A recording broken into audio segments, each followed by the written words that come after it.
1940 దశకం నుంచి భూ సంస్కరణలకు సంబంధించి అనేక మంది ఆర్థికవేత్తలు వివిధ కోణాలలో నిర్వచించినారు. కానీ కొన్ని ముఖ్యమైనటువంటి భూ నిర్వచనాలను పరిశీలించాల. ఐక్యరాజ్య సమితి భూ సంస్కరణలను భూ పంపిణీ ఆధారముగా నిర్వచించినది. అంటే వ్యవసాయ కూలీలు, ఉపాంత రైతులు, కౌలుదారుల ప్రయోజనాలను దృష్టి యందు ఉంచుకొని భూమిని పునః పంపిణీ చేయటాన్ని భూ సంస్కరణలు అంటుంది ఐక్యరాజ్య సమితి.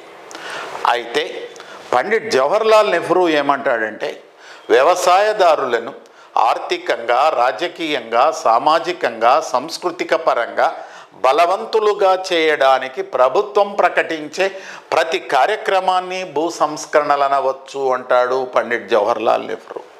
అయితే ప్రణాళికా సంఘం అధికారికంగా ఏమంటుందంటే, వ్యవసాయ రంగ లక్ష్యాల సాధన కోసం, వ్యవసాయ రంగ అభివృద్ధి కోసం ప్రభుత్వం ప్రకటించే ప్రతి కార్యక్రమము భూ సంస్కరణలే అంటారు. ప్రొఫెసర్ రాజకృష్ణ ఏమంటాడంటే, సంస్థాగత భూ సంబంధాలైన మధ్యదళారీల తొలగింపు, కౌలుదారులకు కౌలు భద్రత కల్పించటం, కమతాల సమీకరణ, హేతుబద్ధంగా కౌలు రేటు నిర్ణయం, సహకార వ్యవసాయ సమూహాల ప్రోత్సాహమే భూ సంస్కరణలు అంటాడు రాజకృష్ణ. గున్నార్ మిర్డాల్ ఏమంటాడంటే, భారతదేశంలో అనుపస్థితి భూస్వామ్య వ్యవస్థ ఉంది. ఈ అనుపస్థితి భూస్వామ్య వ్యవస్థను పునర్వ్యవస్థీకరించటాన్నే భూ సంస్కరణలు అని అంటారు.